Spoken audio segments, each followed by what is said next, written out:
अस्सलाम वालेकुम नाजरीन, मैं हूं अब्दुल रऊफ रूफी और आप देख रहे हैं तारीख नामा।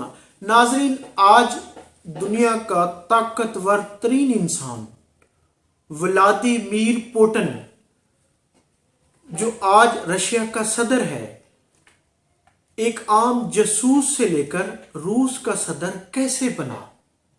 नाजरीन, एक गरीब घराने में पैदा होने वाला पुतिन, जिसका वालिद नेवी में एक छोटा एहलकार और उसकी वालदा एक फैक्ट्री मजदूर थी। नाजरीन, एक छोटे से घर में पैदा होने वाला पुतिन, इनके हालत ये थी कि ये इनके घर में इतनी छोटा घर था कि वॉशरूम तक नहीं था। ये महल्ले का वॉशरूम इस्तेमाल करते थे। और नाजरीन, जहाँ तक पढ़ाई की हालत ये थी कि ये लेट जाकर इसने स्कूल को ज्वाइन किया और उसके बाद नाजरीन इसने किसी पोश इलाके को नहीं देखा था, किसी अच्छे होटल को नहीं देखा था। इसने बड़ी मुश्किल से अपनी जो है वकालत की तालीम, ये पेशे के इस एतबार से वकील, इसने वकालत की अपना तालीम मुकम्मल की, लेकिन इसने कभी वकालत नहीं की। नाजरीन, कसम पुरसी और जिनके घर में एक वक्त का खाना तक नहीं होता था और कई दफा इन्होंने फाकू में अपने दिन गुजारे, तो आज ये रूस का सदर $4.5 करोड़ जो इसने डिक्लेयर किए हुए अपने एसेट्स, उनका मालिक है।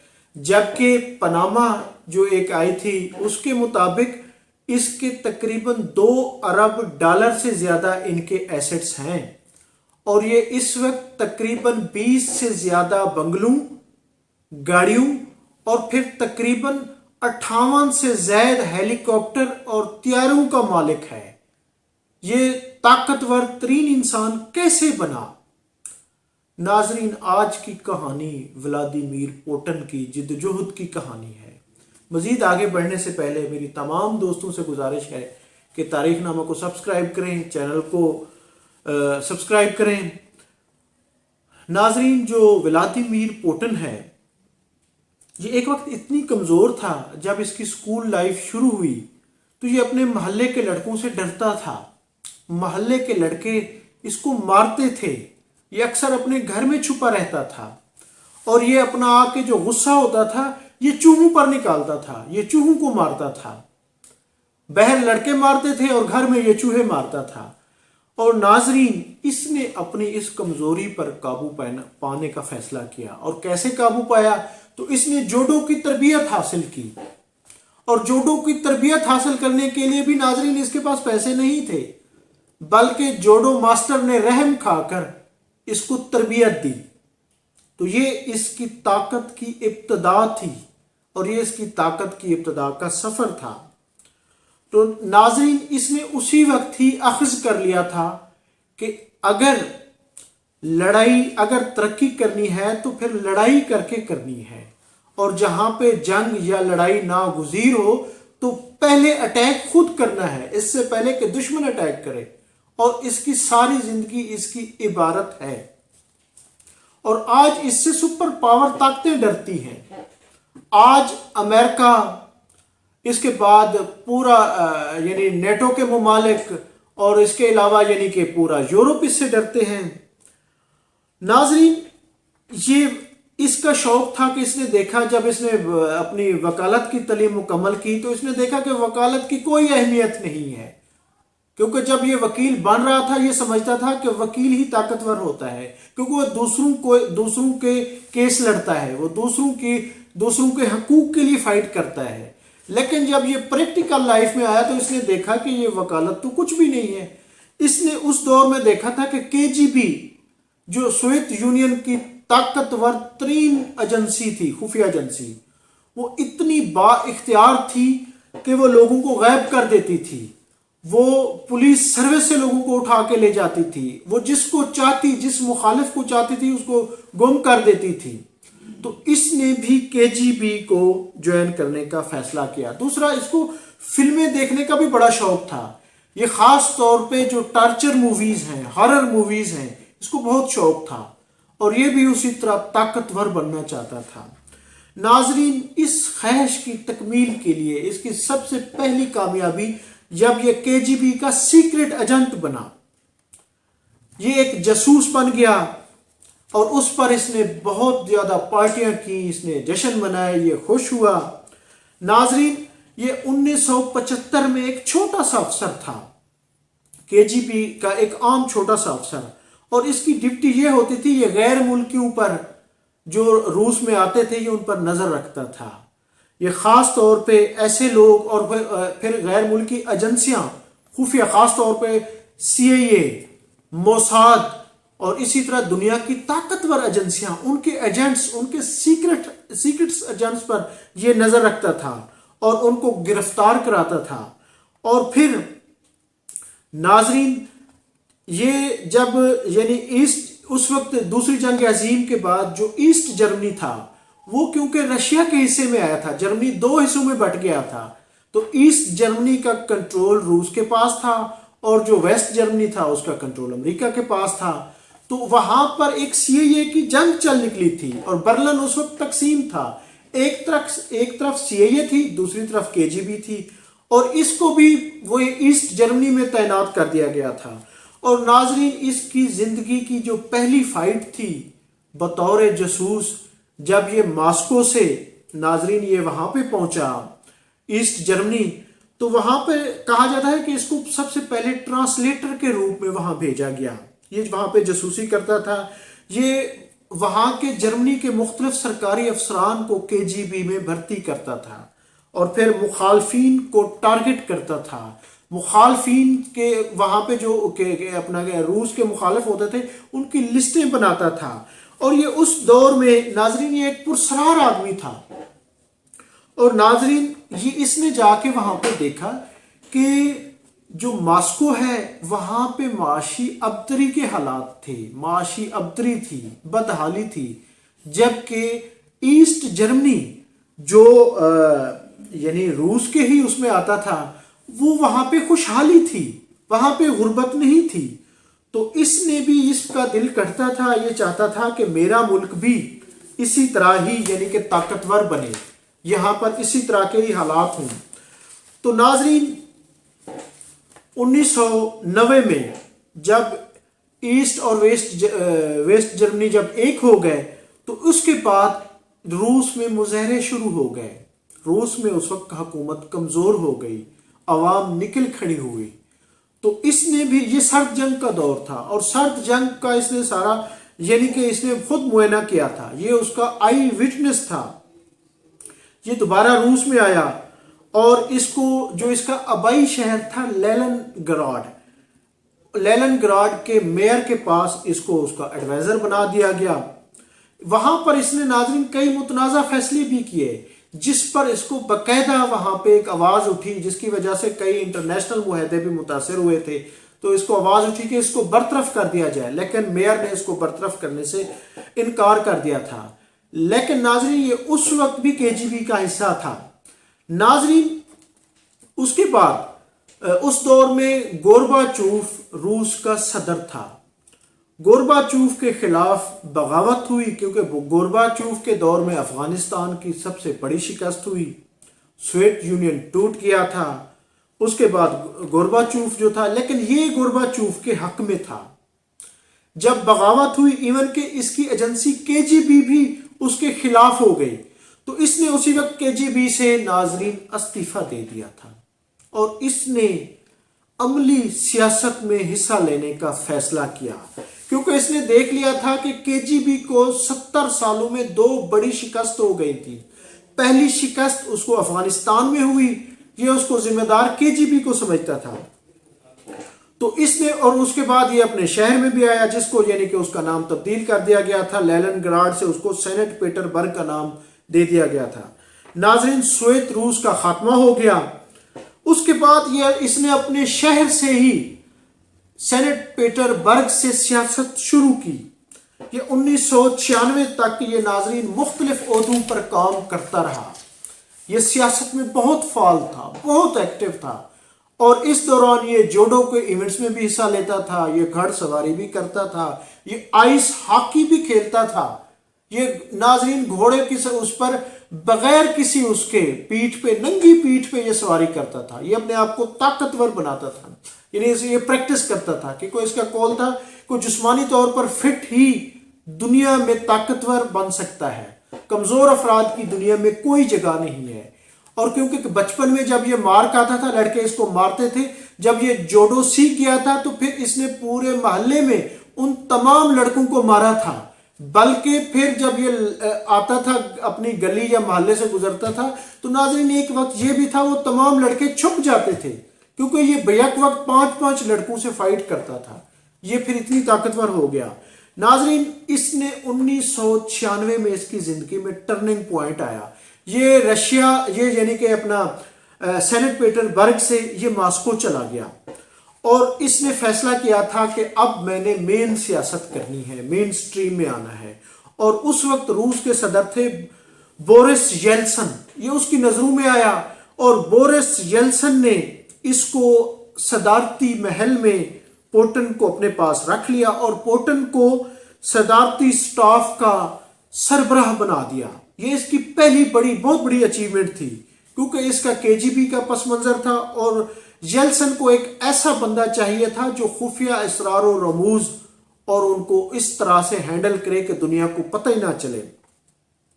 तो उसके बाद इसका एक नया सफर शुरू हुआ नाजरीन। उसके बाद क्योंकि केजीबी सोवियत रूस के खात्मे के बाद जब रूस की वो हुई उसके बाद उन्होंने एजेंसी भी FSB एजेंसी, एक नई एजेंसी बनाई, यानी फेडरल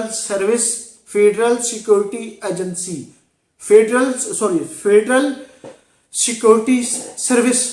ये इसको येल्सन ने 1997 में उसका चीफ बना दिया और फिर फेडरल सिक्योरिटी सर्विस का जब ये चीफ बना तो इसके पास वो तमाम ताकतें आ गईं। ये किसी को भी अपनी मर्जी से, अपने मुखालफिन को, अपने सियासी मुखालफिन को, इसने येल्सन को मजबूत किया, येल्सन को इतनी ताकत दे दी कि एक वक्त जो येल्सन था वो बहुत ही स्ट्रांग हो गया। उसके बाद येल्सन ने इसको मुतासिर होकर पहले नायब वजीर आजम बनाया और फिर इसको उन्होंने वजीर आजम बनाया। लेकिन 67 बरस का रूसी सदर येल्सन कसरत शराब नोशी की वजह से इंतहाई कमजोर पड़ गया था और फिर अफगानिस्तान की वार के बाद मुतनाज़ा फैसलों की वजह से वो अवाम में भी गैर मकबूल हो गया, जिसकी वजह से और फिर उसको चेचनिया के महाज पर भी शिकस्त हो रही थी, अवाम उसके खिलाफ हो गए। उसने नाजरीन इक़्तिदार छोड़ने का फैसला किया। नाजरीन उसने उस वक्त अगस्त 1999 में रूस और अपना चेचनिया की रियासत दागिस्तान के दरमियान जंग शुरू हो चुकी थी और उसमें रूस का काफ़ी नुकसान उठाना पड़ रहा था और अवाम समझते थे कि उसकी वजह सदर हाउस है, प्रेसिडेंट ही है उसका। तो दागिस्तान और मॉस्को की जंग में उस वक्त आम 300 से ज़्यादा रशिया के आम शहरी मारे जा चुके थे, रशिया में हमले शुरू हो गए थे और उस पर पुतिन चाहता था कि हम बराह रास्त उस पर, क्योंकि अवाम भी यही चाहते थे कि रशिया उस पर हमला करे। तो उसके बाद नाजरीन पुतिन ने अपने तौर पर पूरे मुल्क में एक लाहे अमल बनाया, मीडिया के जरिए एक वॉर लड़ी और उन्होंने बल्कि बाज ये कहते हैं कि खुद ही अपने मुल्क में हमले कराए, बड़ी बड़ी इमारतों में हमले हुए जिसमें काफ़ी सारे पब्लिक मारे गई और उसका नाम दिया गया कि ये दागिस्तान चेचनियन जो मुजाहिदीन हैं उन्होंने यहाँ पे हमले किए हैं। इन्होंने जवाब बनाया और फिर इन्होंने रूस पे हमले, उस पे चेचनिया पे हमले का फैसला किया। 31 दिसंबर 1999 को येल्सन ने अपनी गैर मकबूलियत की बिना पर कुर्सी छोड़ दी, लेकिन येल्सन ये चाहता था नाजरीन कि मेरे बाद कोई ऐसा सदर आए जो इंतहाई ताकतवर हो, जो गैर मकबूल ना हो, जो मुल्क और कौम के लिए बेहतरीन फैसले करे। तो उस हवाले से उन्होंने इसको एक्टिंग प्रेसिडेंट बना दिया, क्योंकि ये उस वक्त वजीर आजम थे। تو ناظرین جب یہ ایکٹنگ پریزیڈنٹ بنا تو یہ اس کا پہلا بہت بڑا یعنی کہ یہ اس صدر کی کرسی پر جب یہ براجمان ہو گئے تو یہ اس کے لیے ایک بہت بڑا ٹرننگ پوائنٹ تھا، اور اس نے فیصلہ کر دیا تھا کہ اب یہ اس سے مجھے کوئی ہٹا نہیں سکتا۔ اس کے بعد ناظرین چیچینیا سے یہ جنگ جیت گیا، اس کے بعد یہ چیچینیا جنگ کی وجہ سے یہ روس میں ہیرو بن گیا، یہ ان کا جنگی ہیرو بن گیا، حالانکہ اس کا فوج سے کوئی تعلق نہیں تھا۔ 2000 میں صدارتی الیکشن ہوئے تو اس نے کمیونسٹ پارٹی کے اپنے مخالف کو ریکارڈ یعنی اسے مارجن سے ہرایا، اس نے 53% ووٹ لیے، اور اس وقت جو اس کا جو حریف تھا یوگناف، اس نے تقریباً 29% ووٹ لیے، اور یہ کثرت سے الیکشن جیت کر روس کا صدر بن گیا، اور اس کی خواہش تھی۔ اس کے بعد ناظرین یہ 2004 کے دوسرے الیکشن میں بھی یہ دوبارہ کامیاب ہو گیا، اور پھر یہ 2008 تک ڈکٹیٹر رہا۔ اس نے خفیہ ایجنسی کو اپنے حق میں استعمال کیا، اس نے اپنے تمام مخالفین کو کہا جاتا ہے کہ چن چن کر ان کا خاتمہ کرایا۔ تو اس کے بعد کیونکہ روس کے آئین میں تھا کہ کوئی بھی شخص 2 دفعہ سے زیادہ پریزیڈنٹ نہیں بن سکتا، تو اس نے ناظرین 2008 کے بعد اس نے اپنے ہی ایک وفادار ساتھی کو دمتری کو اس نے روس کا صدر بنا دیا اور خود وزیر اعظم بن گیا۔ اور اس کے بعد دوبارہ 2018 میں یہ دوبارہ یہ صدر بنا، اور اس نے آئین میں بھی ترمیم کی، بلکہ اس سے پہلے آئین میں ترمیم کی، اور پھر صدر کے عہدے کی مدت اس نے 6 سال کر دی، اور 2018 کے بعد ناظرین یہ ابھی تک بھی رشیا کا صدر ہے۔ اور ناظرین یہ آج بھی اس کے بارے میں جو الزامات اس پر لگائے جاتے ہیں کہ یہ FSB کو اپنے حق میں خفیہ ایجنسی کو استعمال کرتا ہے، پوٹن پر کرپشن کے بھی الزامات لگائے گئے ہیں، اور ناظرین اس کے خلاف 2011 میں مظاہرے بھی ہوئے تھے، جس پر اس کو بلکہ مظاہروں کی قیادت اس کے سابق جو بہت بڑے محسن تھے اپنا بورس، اس نے اس پر الزامات لگائے تھے، اور اس کے تھوڑے عرصے بعد وہ قتل ہو گئے تھے۔ کہا جاتا تھا کہ اس کے جو مخالفین تھے وہ کہتے تھے کہ یہ اپنے مخالفین کو اپنے راستے سے ہٹا دیتا ہے، کیونکہ یہ قوت اس کے اندر جو قوت ارادی ہے وہ بہت سٹرونگ ہے، یہ فولادی ارادوں کا مالک ہے۔ ناظرین اس نے اپنے اس اقتدار میں اس نے روس کو بہت طاقتور بنا دیا۔ ناظرین جدید ترین میزائل اس کے دور میں، اور ایٹمی یعنی ایسے ہائیڈروجن بم تک کی رسائی جو ہے وہ اس کے دور میں روس نے حاصل کی ہے، اور اس نے ناظرین یورپ سے آج تک بھی اس کی دشمنی قائم ہے، اور اس نے پولینڈ کے گرد بھی، کیونکہ پولینڈ یورپ کے ان کا وہ اتحادی ہے، یورپ میں ہے، تو اس نے پولینڈ پر بھی میزائل لگائے ہیں، میزائل نصب کیے ہیں، جس کی وجہ سے امریکہ اس کا مخالف تھا، اور اس کے ساتھ جنگ کے لیے بھی کئی دفعہ انہوں نے کوشش کی ہے۔ ناظرین پھر 2014 میں اس نے کریمیا پر بھی اس نے ناظرین اس کو بغیر ایک گولی چلائے اپنا یوکرین کے حصے پر بھی قبضہ کیا، اور ناظرین اس نے ہمیشہ سے اس کی کہ حالانکہ دوسری جنگ عظیم میں یہ امریکہ اور رشیا یہ دونوں آپس میں اتحادی تھے، لیکن اس کے بعد سرد جنگ شروع ہوئی ہے، اور آج یہ رشیا کو اپنا بدترین مخالف سمجھتا ہے، اور یہ شام کے بشار الاسد کے بھی ساتھ ہے، اور بشار الاسد کے امریکہ مخالفت کرتا ہے، اس نے اٹیک کیے ہیں، اور یہ ان کے مخالفین پر اٹیک کرتا ہے۔ ناظرین اس نے 2016 میں جو ہیلری کا الیکشن تھا، امریکی پریزیڈنٹ جو نہ بن سکی تھی، اس کی ہار کی وجہ بھی ہیلری نے اسے قرار دیا تھا، اور پھر اوباما نے بھی اس پر الزامات لگائے تھے کہ یہ رشیا کے الیکشن میں مداخلت کرتا ہے، کیونکہ اس کا انٹیلیجنس کے سسٹم پر بہت کمانڈ حاصل ہے، کیونکہ یہ خود جاسوسی کے نظام کا حصہ رہا ہے۔ اور ناظرین اس کے دور میں روس نے اتنی ترقی کی ہے کہ جب انہوں نے 2011 میں جو ان کا جی ڈی پی تھا وہ $195 تھا، ملین ڈالر، اور 2017 میں $1578 ٹریلین پر اس نے پہنچا دیا ہے۔ اس نے روس کو کافی حد تک خوشحال بنایا ہے۔